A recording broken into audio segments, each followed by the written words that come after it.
আসলে বকে দিব আমি। কত বড় সাহস ওর! আমার মাটাকে কাঁদিয়ে অন্যের সেবা করতে লেগে পড়েছে। তুলি কাঁদতে কাঁদতে হালকা হেসে বলল, অন্যের সেবা করা তো জরুরি আম্মু, তবুও তোমার ছেলে দূরে গেলে আমার অসম্ভব কষ্ট হয়। মনে হয় কেউ ওনাকে আমার কাছ থেকে কেড়ে নিয়ে যাবেন। কেউ কেড়ে নিবে না। আর তো 5 দিন। আল্লাহ বেটি, তোকে আমার ছেলের কাছ থেকে কারো কেড়ে নেওয়ার সাহস নেই মা, আর না তোর কাছ থেকে কেড়ে নেওয়ার। তুলি আর আওয়াজ না করে চুপ করে রইল। 5 দিন পর ওদের বিয়ে। সময় কত তাড়াতাড়ি গড়িয়ে যায়। পেছনে ফেলে যায় কিছু বিষাদময় স্মৃতি, আবার কিছু মুগ্ধময় প্রহর। তুলির জীবনে বিষাদ ছিল, যার সময়ের স্রোতে কাটিয়ে দিয়েছে আদ্র। গড়েছে তুলির মনে নিচের জন্য জায়গা। ধীরে ধীরে মিশে গেছে তুলির অস্তিত্ব। একটা দিনও না দেখে থাকতে পারে না তুলি। গতকাল ভোরে আদ্র চট্টগ্রাম গিয়েছে, তখন থেকে মুখ ভাত তুলির। আদ্রকে দেখতে না পেরে ঝেঁকে বসেছে অজস্র অভিমান। রাত 11:30 বাজে। তুলি ঘড়ির কাঁটার দিকে তাকাতেই চোখের কান্নিস থেকে জল গড়িয়ে পড়ল। ভেবেছিল আদ্র হয়তো আজ আসবে, কিন্তু তার ভাবনা ভুল ছিল। মনের গহীনে থাকা অভিমান দ্বিগুণ হয়ে গেল। চাপা কষ্টগুলো জলে পরিণত হয়ে বালিশ ভেজাতে লাগলো। তাকিয়ে থাকতে থাকতে ঘড়ির কাঁটায় যখন 11:55, তখনই চোখ লেগে এলো তুলির। চোখের জলগুলো শুকিয়ে চাপ পড়ে আছে। হঠাৎ মুখের উপর গরম উত্তাপ অনুভব করতেই সদ্য লেগে আসা চোখ মেলে তাকালো। চোখের মনেতে দৃশ্যমান হলো আদ্রর হাসি মাখা উজ্জ্বল মুখটা। নিমেষেই বুকটা প্রচন্ড গতিতে কেঁপে উঠল। কল্পনায় ভেবে মুখ ফিরিয়ে নিল তুলি। তখনই নিজেকে শূন্য অনুভব করতেই পিলে চমকে উঠল। ভয়ে আদ্রকে আঁকড়ে ধরল শক্ত করে। চোখ মুখ কাচুমাচু করে রইল।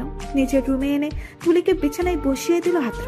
একটা কাগজ হাতে নিয়ে এসে তুলির সামনে বসে চেয়ারে টেনে 2 চোখ লাল হয়ে আছে দেখলো। চুলগুলো এলোমেলো, মুখ জুড়ে ক্লান্তির ছাপ। দেখে স্পষ্ট বোঝা যাচ্ছে মাত্র এসেছে। মোলায়েম কণ্ঠে আদ্র উচ্চারণ করল, শুভ জন্মদিন আমার তুলা। নিমিষে জেগে ওঠা অভিমান ছাপা পড়ে গেল তুলির। কেঁদে দিল শব্দ করে। কাঁদবে নাই বা কেন? আদ্রর ক্লান্তি মাখা চেহারা, রক্তিম চোখ দুটোই বলে দিচ্ছে শুধুমাত্র তার জন্যই এত পথ পাড়ি দিয়ে এসেছে আদ্র। তুলি নিজের শরীরে সবটুকু ভর ছেড়ে দিল আদ্রর উপর। ভেজা স্বরে বলে উঠল, শুধুমাত্র সামান্য একটা মুহূর্তের জন্য এইভাবে ছুটে এলেন কেন ডাক্তার সাহেব? আমার অভিমান করা নিছক ছিল। নিজেকে এত কষ্ট দিয়ে কেন আসতে গেলেন? তুমি কি জানো এই মুহূর্তটার জন্য আমি কতগুলো সময় অপেক্ষা করেছি? জানি না। জন্মদিনে আপনার থেকে আগে উইশ পাওয়াটা আমার কাছে জরুরি ছিল না। জরুরি তো আপনি এবং আপনার ভালো থাকা।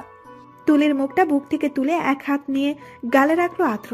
নিজের উষ্ঠদ্বয় দিয়ে চুষে নিল তুলির চোখের জল। মুগ্ধময় স্বরে বলল, আজ তোমার জন্মদিন, তাই আমার কাছ থেকে উপহার পাও না তুমি, কিন্তু উপহারটা তুমি আজই গ্রহণ করতে পারবে না।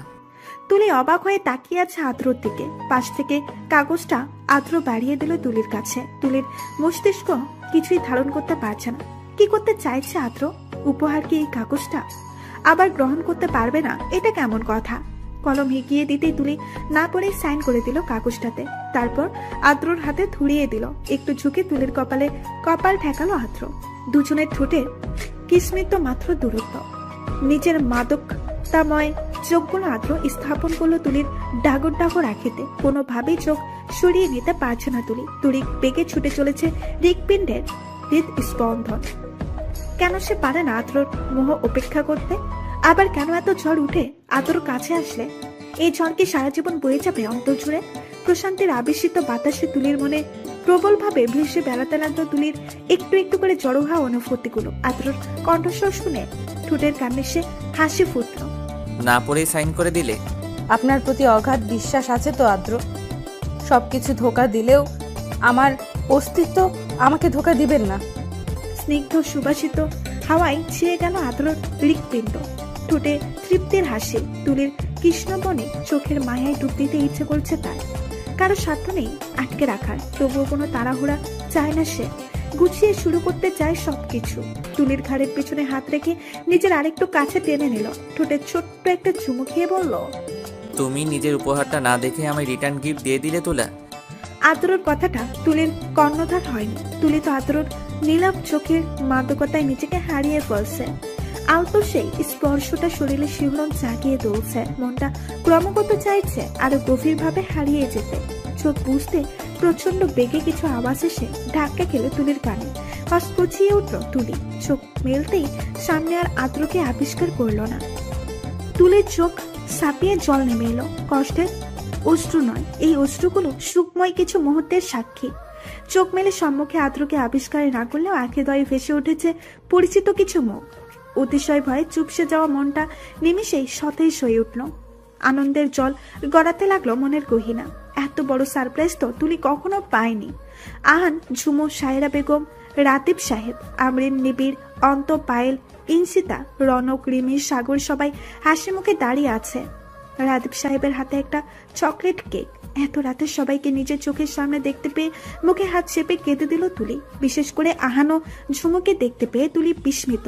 এত রাতে এখানে ওদের উপস্থিতি সত্যিই খুব বিস্ময়কর। আর এই বিস্ময়কর এত সুন্দর কাজটা তুলির বেশ ঠাওর করতে পারছে। আদ্র তুলির কল্পনাই ছিল না, বরং বাস্তবটাকেই যেন কল্পনার রাজ্য বানিয়ে দিয়েছে। কিন্তু যেই মানুষটা সবাইকে জড়ো করে সারপ্রাইজ দিয়েছে তুলিকে, সারা ঘরময় চোখ বুলিয়েও তুলি তার হদিশ পেল না। কোথায় গেল আদ্র? এখনই তো তার সামনেই ছিল। ভালোবাসার সবটুকু অনুভূতি দিয়ে তার চোখে জল চুষে নিয়েছিল। এতটুকু সময়ে কোথায় গায়েব হয়ে গেল? রাতিব সাহেব এগিয়ে এলেন, কেকটা টেবিলে রেখে তুলির মাথায় হাত বুলিয়ে বললেন, happy birthday my princess. Princess শব্দটা তুলির হৃদয়ের দরজায় কড়া নাড়তে লাগলো অনবরত। কতটা স্নেহ করলে নিজের মেয়ে ভাবলে একজন বাবা এ নামে ডাকতে পারে। তুলির চোখে জল। আসার ভাত মানবে না, এত সুখ তো তুলি কখনো পায়নি। অতি সুখে যে মানুষ কেঁদে দেয় তুলি তার চাক্ষুষ প্রমাণ। কখনো ভাবেনি পরিবার হারিয়ে আবারও এত সুন্দর একটা পরিবার পাবে সে। কেন সবাই তাকে এত ভালোবাসে? তুলি পারবে তো আগলে রাখতে ভালোবাসাগুলো? রাতিব সাহেবের হাতটা ধরে ডুকরে কেঁদে উঠল। সবার মুখে মৃদু হাসি, কান্না ভেজা কণ্ঠে বলে উঠল, আপনাদের ধন্যবাদ জানালে সেটা অপরাধ হবে, তাই ধন্যবাদ জানাবো না বাবা। বরং জেনে রাখুন আমি খুব খুব ভালোবাসি আপনাদের সবাইকে। রাতিব সাহেব হালকা হেসে তুলির চোখের পানি মুছে দিলেন। হাতটা ধরে নিয়ে এলেন কেকের কাছে। কেকটা কাটতেই বললেন। তুলি সবার দিকে এক পলক তাকিয়ে শুষ্ক হাসলো। কেকটা কেটে রাতিব সাহেবকে খাওয়ালো সবার আগে। রাতিব সাহেব ও সায়রা বেগম চলে যেতেই পায়েল, রিমি, আমরিন, ইঞ্চিতা এসে শক্ত করে জড়িয়ে ধরলো তুলিকে। রিমি ও পায়েল একসাথে মুচকি হেসে বলল, শুভ জন্মদিন আদর বউ। ইনসিতা আর আমরিন তুলির দুগালে হাত রেখে বলে উঠল, শুভ জন্মদিন ভাবি। এগুলো যেন তুলির জন্য উইশ নয়, বরং এক রক্তিম লজ্জার সমারোহ। লজ্জায় থম মেরে রইল তুলি। এক এক করে সবাই উইশ করলো। আহান ও ঝুমু কাছে আসতেই তুলির ঠোঁট দুটো প্রসারিত হয়ে এলো। ঝুমুকে শক্ত করে জড়িয়ে ধরল। আহানের দিকে তাকিয়ে বলল, তোমাদের সবাইকে যে একত্রিত করেছে সেই মানুষটা কোথায় ভাইয়া? হঠাৎ করে কোথায় হারিয়ে গেল? তুলির আদ্রকে দেখার অস্থিরতা বুঝতে পেরে সবাই ফিক করে হেসে দিল। আহান কোনো জবাব না দিয়ে বাকি সব ছেলেদের নিয়ে বের হয়ে গেল। তুলি হতভম্ব হয়ে দাঁড়িয়ে পড়ল। সবাই তার কথাই হাসলো। কেন বুঝতে পারছে না সে? একটু আগেও তো আদ্র ছিল। গভীর রাতে সবাইকে জিনে পায়নি তো ভেবেই তুলি এক নজর সবার দিকে তাকালো। চোখ গেল আমরিনের হাতে থাকা কালো একটা গাউনের দিকে। গাউনটা অসম্ভব সুন্দর। আমরিন গাউনটা এগিয়ে দিয়ে বলল, গাউনটা পরে আয় জলদি, হাতে মাত্র 10টা মিনিট সময় আছে। বাকরুদ্ধ হয়ে গেল তুলি। সবাই কি পাগল হয়ে গেল? কিসের 10 মিনিট? তুলি চিৎকার করে জিজ্ঞেস করতে ইচ্ছে করছে, আমার আদ্র কোথায়? একটু আগেই তো ছিল। চোখের পলকে কোথায় উদাও হয়ে গেছে। তুলিকে নাচতে না দেখে আমরিন গাউনটা হাতে ধরিয়ে ঠেলে ওয়াশরুমে ঢুকিয়ে দিল। বাকি সবাই হাসতে হাসতে নিচে চলে গেল। কে বলবে এটা গভীর রাত?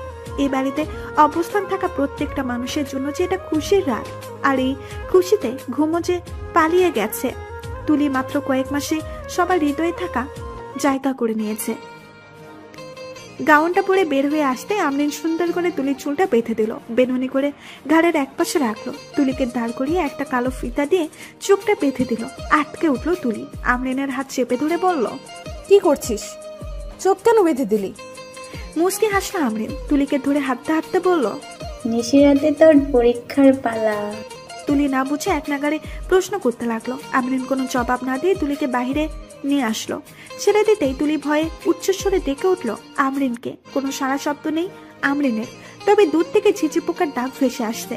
একটা হিমেল হাওয়া তুলির গা ছুঁয়ে যেতেই সারা শরীর কাটাতে উঠলো। নাকে এসে লাগলো চিরচেনা সুবাস। মুহূর্তেই তড়িৎ বেগে বুকের ভেতরে কিছু একটা এসে ধাক্কা খেলো। ঠোঁটের কানে এসে জড়ো হলো মুগ্ধময়ী হাসি। হাতরে হাতরে এক কদম এগিয়ে যেতে দুই হাত ঠেকলো কারো বুকে। স্থির হয়ে পড়লো তুলি। একটু সময় ব্যয় না করে প্রচন্ড বেগে আছড়ে পড়লো মানুষটার বুকে। শক্ত করে জড়িয়ে ধরে হাউ মাউ করে কেঁদে উঠলো। কোথায় ছিলেন আপনি আদ্র? অফুরন্ত ভালোবাসায় নিমজ্জিত করে গায়েব হয়ে গেলেন। আমি তো ভয় পেয়ে গিয়েছিলাম। মনে হচ্ছিল কেউ আমার শ্বাস শুদ্ধ করে দিয়েছিল। এইভাবে হুট করে হারিয়ে যাবেন না। আমার কষ্ট হয়, প্রচন্ড ব্যথা হয় হৃৎপিণ্ডে। নিজের সাথে গায়ের সর্বোচ্চ শক্তিতে আষ্টে পিষ্টে জড়িয়ে নিল আদ্র। ঘাড়ে আলতো করে চুমু খেলো। কানের পাতায় ঠোঁট ছুঁয়ে ধীর স্বরে বলে উঠল, এভাবে কাঁদবে না তুলা। এত রাতে এভাবে কাঁদলে মানুষ জিনভূত ভেবে ভয় পেয়ে যেতে পারে। আদ্রের রসাক্ত কণ্ঠ শুনে তুলি জোরে একটা কামড় বসিয়ে দিল আদ্রের বুকে। স্তব্ধ হয়ে গেল আদ্র। ঠোঁট দুটো এখনো তুলির কান স্পর্শ করে রেখেছে। হৃদয়ের স্পন্দন দ্রুত গতিতে ছুটে চলেছে। তুলিকে নিজের সাথে মিশিয়ে নেশাময় সুরে বলে উঠল, আমার বুকে তোমার দেওয়া ভালোবাসার দ্বিতীয় স্পর্শ। তুমি কি আমার বুকের ঝড়টা টের পাচ্ছ? এলোমেলো হয়ে পড়ছি আমি, অবাধ্য হয়ে পড়ছে মন। কেন এমনটা করলে এই মুহূর্তে? আদ্রর আবেগ মাখানো ভালোবাসাময় আত্মনাদ টের পেতেই অনুভূতি হলো তুলির। এক শীতল স্রোত বয়ে গেল শীত দ্বারা পেয়ে। নেশা মিশ্রিত কথাগুলো তুলির অন্তরে ছড়িয়ে পড়ল দ্রুত বেগে। বরফের মতো গলে যাচ্ছে তুলি। আদ্রকে শক্ত করে জড়িয়ে ধরতেই চারপাশ থেকে মুখরিত হলো আওয়াজ। আদ্র ও তুলি উভয়ের কানে এসে ঝংকার তুলল একটা বাক্য, আমরা কিছু দেখি নাই ভাই, আমরা কিন্তু কিছু দেখি নাই।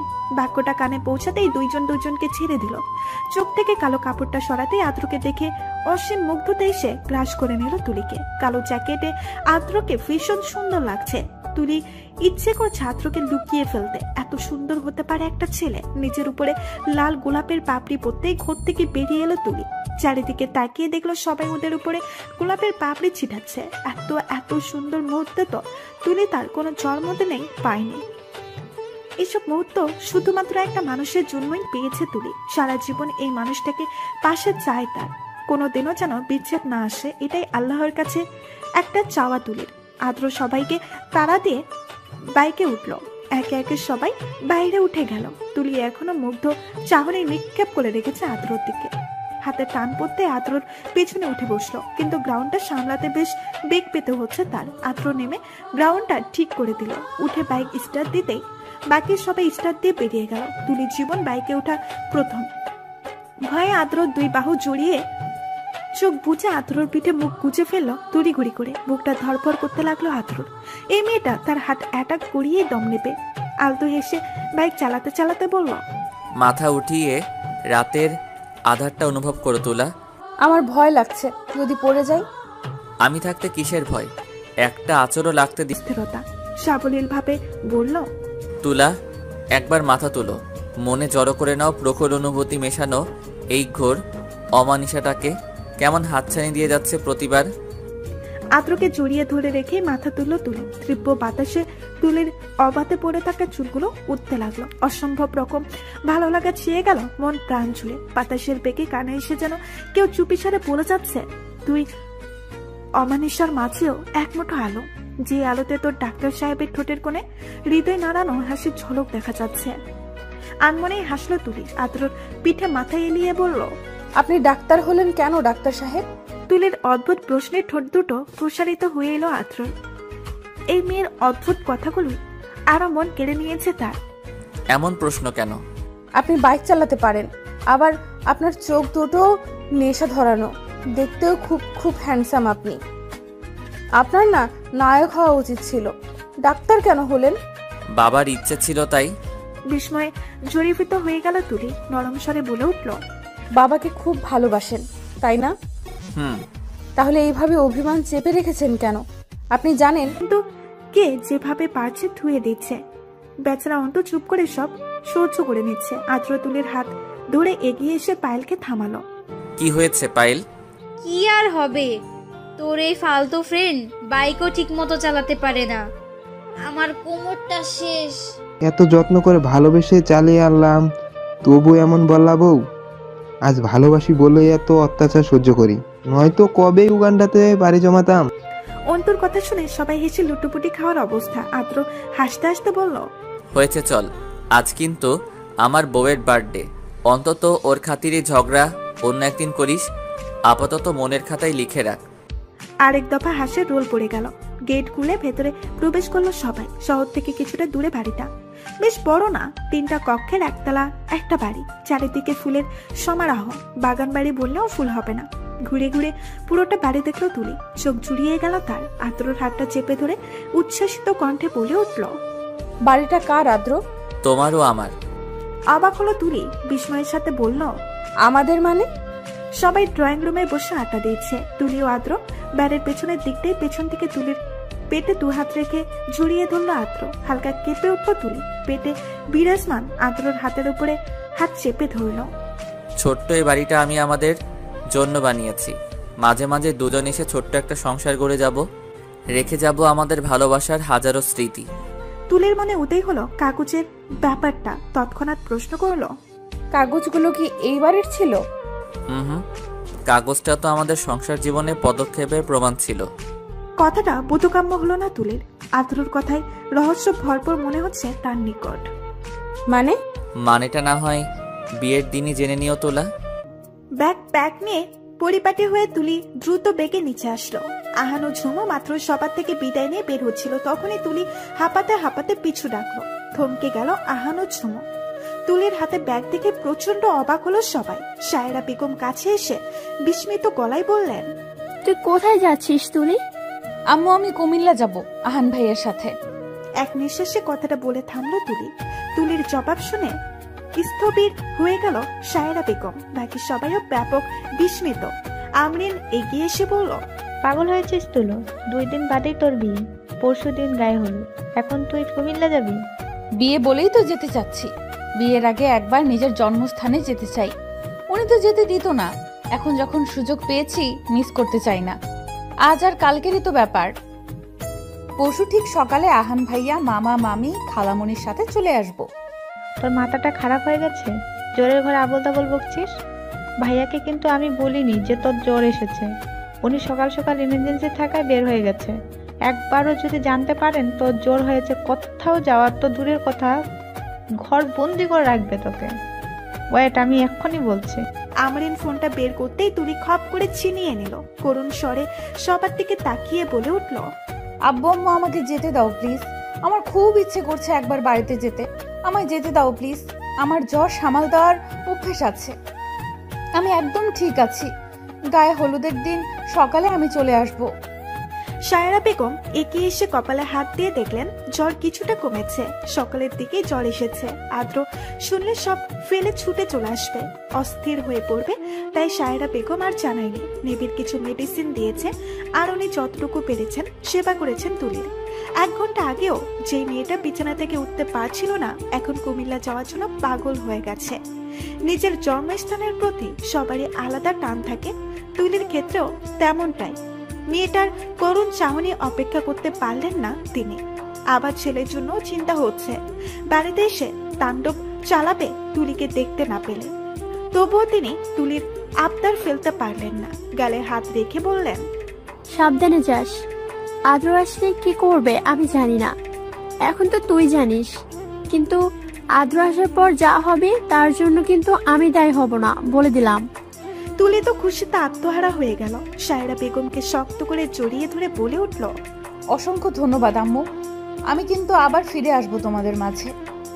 আর এবার একদম পারফেক্ট হয়ে যাব তোমাদের পরিবারে। সারা জীবন তোমাদের সাথেই কাটাবো। তুই আমাদের পরিবারই একজন মা। এখন শুধু সুস্থভাবে ফিরে আসিস। তোর আম্মু তোর অপেক্ষায় থাকবে। আচ্ছা আম্মু। আমরিন, ইনশিতা, রাতিব সাহেব সবাইকে বিদায় জানিয়ে তুলি গাড়িতে উঠে বসলো। তখনই হাতের মোবাইলটা মৃদু শব্দ করে উঠল। স্ক্রিনে চাইতেই চক্ষুদ্বয়ে ভেসে উঠল আদ্রর মেসেজ। তুলির মলিন চেহারায় 1 ফোঁটা হাসির ঝলকে দেখা মিলল। উপর থেকে মেয়েটা নিজেকে যতটা স্ট্রং দেখায়, ভেতর থেকে তার চেয়ে অধিক নরম। এই যে জ্বরে তার ভেতরটা জ্বলে পুড়ে যাচ্ছে, তবু উপর থেকে নিজেকে বেশ স্ট্রং জাহির করেছে সে। মেসেজটা ওপেন করে মনের কুঠিরে বাক্যগুলো তটস্থ করে দিল তুলি। আমি আজ অবিশ্রান্ত। আমার তুলার শ্যামারঙা মুখটা দেখার জন্য বড্ড তৃষ্ণার্ত আমি। ইচ্ছে করছে এখনই ছুটে যাই, আলিঙ্গন করে নেই নিজের 2 বাহুতে। ডাক্তার হয়ে খুব বড় ভুল করে ফেলেছি। সবার হার্টের সেবা করতে গিয়ে নিজের হৃৎপিণ্ডটাকে পুড়াচ্ছি। মেসেজটা পড়ে তুলির দু চোখ বুঝে সিটে মাথা এলিয়ে দিল। বাক্যগুলো তুলির হৃদয় জুড়ে অনাবিল শান্তি ছড়িয়ে দিচ্ছে। অনুভূতিগুলো গভীর হতে গভীরতম হচ্ছে। গলাটাও প্রচন্ড পিপাসিত হয়ে উঠল। মনে পড়ে গেল জন্মদিনের সেই রাতের কথা। সেদিন হয়তো একটু বেশি আবেগী হয়ে উঠেছিল, নিজেকে তলিয়ে দিয়েছিল আদরর নিঃসময় চাহনিতে। সেদিন আদরর কথার মানে ঠাউর করতে না পারলেও তুলি অনুভবের অন্তরালে হারিয়ে যেতে লাগলো। মনে মনে বলে উঠল, বিয়েটা আজই কেন হলো না? আজ হলে তো আজই এই শান্তির ছায়ায় ঘেরা বাড়িটাতে ছোট্ট একটা সংসার গড়ে ফেলতে পারতাম।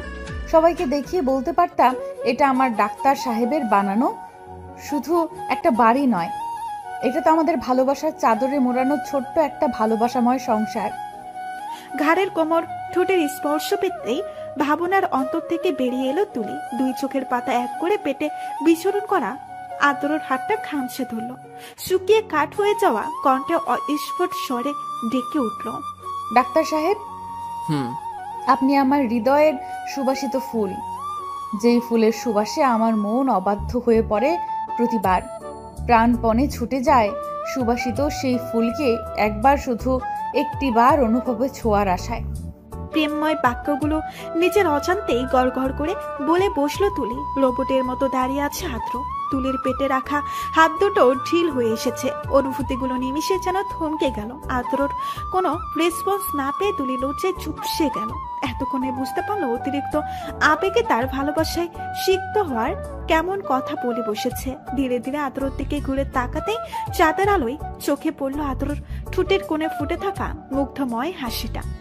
একদম স্থির অথচ অধরে হাসি ঢুক গিলল তুলি। এই হাসি তুলির অনলে পুরানো হৃদয়কেও শান্তি দিতে সক্ষম। মাঝে মাঝে তুলির মনে হয় তুলি যদি জীবনের সবচেয়ে কঠিন পরিস্থিতিতেও থাকে, তখন আদরের মুখের হাসিটা যেন তাকে একরাশ প্রশান্তি এনে দেবে, মুহূর্তের মধ্যে গুড়িয়ে দেবে, নিঃশেষ করে দেবে সবটুকু কষ্ট।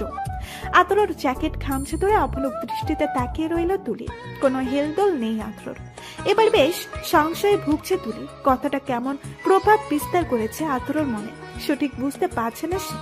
জ্যাকেট থেকে দুই হাত কিছুটা ঢিল করতে চেপে ধরলো আদ্র। তুলির গালে ভালোবাসার আলতো ছোঁয়া এঁকে দিল অতি স্বর্ণপনে। অতিশয় মোলায়েম কণ্ঠে বলল, আমি যদি তোমার জীবনের সুবাসিত ফুল হই, তবে তুমি তো আমার পরিচর্যাকারী, যার পরিচর্যাবিহীন মূর্ছে যাব আমি, নিঃশেষ হয়ে ঝরে যাবে আমার অস্তিত্ব। মধুশ্রুতি কথাগুলো কর্ণকুহুর হতেই তুলি দ্রুত পেকে মাথা গুজে দিল আদ্রর বুকে। ধরা গলায় বলে উঠল, আমার সবটুকু দিয়ে আগলে রাখবো আপনাকে, কখনো ঝরে পড়তে দেব না, কখনো কেউ আপনার কাছ থেকে আমাকে সরাতে পারবে না। তুমি চাইলেও আমি সরতে দিব না, খুন করে ফেলবো একদম। বহু বছর বাঁচার ইচ্ছে আমার তোমার সাথে।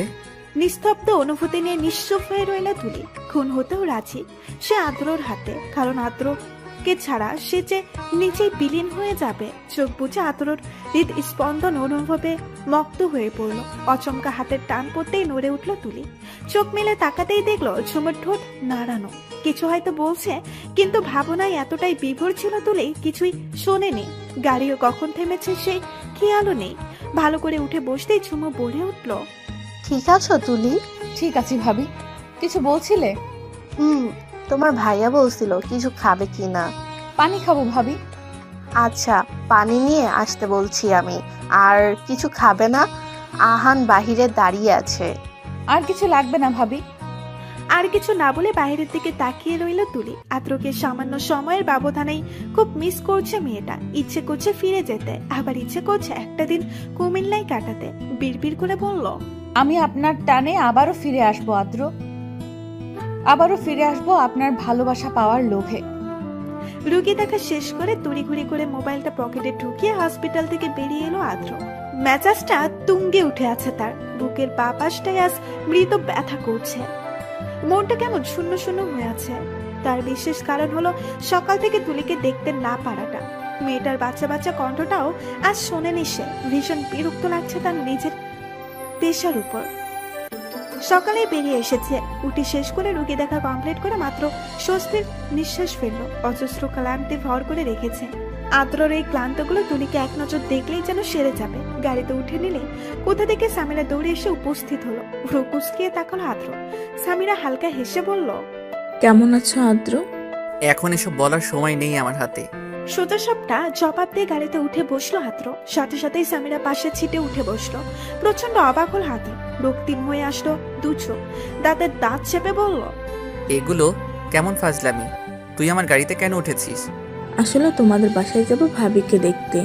হসপিটালে এক ফ্রেন্ডের সাথে এসেছিলাম, তোমাকে দেখে ভাবলাম তোমার সাথেই চলে যাই। চোখ বুঝে রাগটাকে কিছুটা দমিয়ে নিল আদ্র। কোনো কথা না বলে গাড়ি স্টার্ট দিল। সামিরাও কিছু না বলে সারা রাস্তা চুপ করে থাকলো। গাড়ি থেকে নেমে হন হন করে বাড়িতে ঢুকে গেল আদ্র। দ্রুত পায়ে সিঁড়ি বেয়ে তুলির রুমের সামনে আসলো। সায়ারা বেগম ভীত মন নিয়ে পিছু পিছু আসলেন। রুমে ঢুকে চারিদিকে চোখ ঘুরিয়ে তুলিকে কোথাও পেল না আদ্র। বেলকনিতেও নেই, ওয়াশরুমের দরজাটাও বাহির থেকে লাগানো। তার মানে তুলি ওয়াশরুমেও নেই। তত্তর করে তুলিকে দেখার তৃষ্ণা বেড়ে গেল আদ্রর। বুকের যন্ত্রণাটাও প্রখর হতে লাগলো। সায়রা বেগমের দিকে ঘুরে কিছু জিজ্ঞেস করতে যাবে, তখনই চোখ গেল দেওয়ালে টেপ দিয়ে আটকে রাখা সাদা চিরকুটের দিকে, যাতে তুলির স্পষ্ট সুন্দর হাতের লেখা। প্রথমেই আমি দুঃখিত ডাক্তার সাহেব, আপনি তো যেতে দিতেন না, তাই না বলেই চলে গেলাম। আজ নিয়ে মাত্র 2 দিন থাকবো। চেপে রাখা রাগ তীব্র আকার ধারণ করলো আদ্র। চিরকুটটা হাতে নিয়ে দুমড়ে মুছড়ে ফেলে দিল। সায়রা বেগমের দিকে না তাকিয়ে চলে গেল নিজের রুমে। দরজা বন্ধ করে বিছানায় বসে নিজের 2 হাত দিয়ে মাথার চুল মুষ্টি বদ্ধ করে নিল।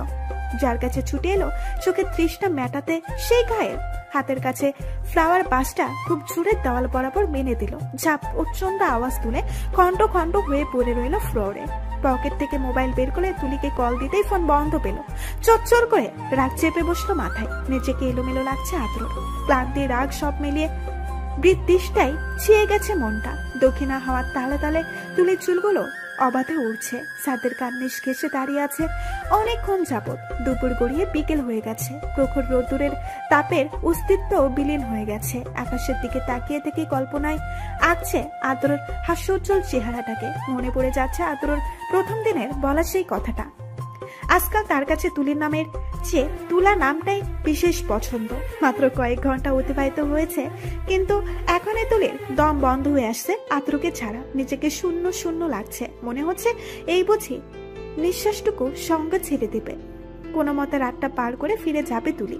মোবাইলটার চার্জ না থাকে বন্ধ ছিল। অন করে আদ্রর নাম্বারে কল দিতেই ফোন বন্ধ পেল। ফের কল দিতেই আবারও বন্ধ পেল। আদ্র রাগ করেননি তো? আমি বোধহয় ভুল করে ফেলেছি। কেন যে টানে টানে চলে এলাম, আর যাদের জন্য আসলাম তারা ফিরেও তাকালো না। কতগুলো ভেবেই হতাশার দীর্ঘ একটা শ্বাস বের হয়ে আসলো বুক ছিঁড়ে। এসে মামার বাড়িতে গিয়েছিল তুলি। মামা হাসি মুখে কথা বললেও দূর দূর করে দিয়েছেন মামি।